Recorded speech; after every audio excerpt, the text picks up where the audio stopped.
I have just gotten exclusive permission to a preview of Punta Cana, which is coming to Project Flight. As many of you know, Update 7 is meant to bring a lot of things, with 757, cockpits, and of course, Punta Cana. However, this video will show you that there is even more coming and will hopefully explain why it is taking so long. I'm struggling on where to start as there is so many things, but let's just start with the planes. This is the 757, and at the moment it has the Rolls-Royce engines. If you didn't know already, in the livery testing game it has been shown to us that the 757 will come with two different engine variants, which is great. Taking a look at the gear, we can see it doesn't have textures like the A350, which means that they are probably just finishing up some exterior details before doing the textures. After this, the animations will most likely start being tested and worked on. If you are interested, here are all the liveries that are coming to the 757.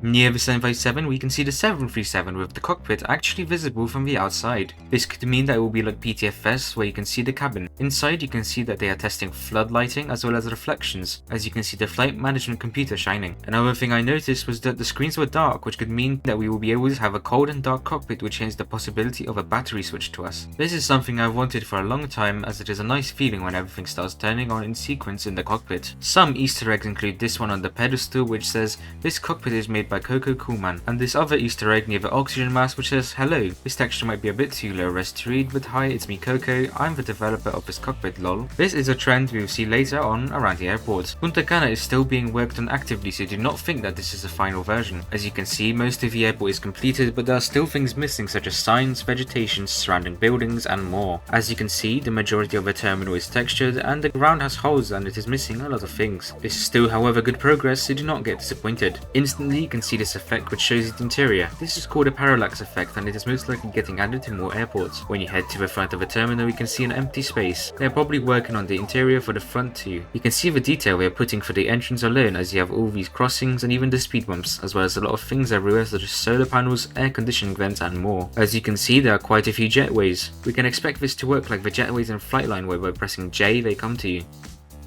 There's also this Easter egg. It says here, Jerry will fall on you if you don't join the Project Flight Discord. Speaking of Discord, join my Discord server through the link in the description in order to have a chance to take part in my videos or to talk with other people. When you head over here, you can see trailers and the cargo terminal which also has this interior.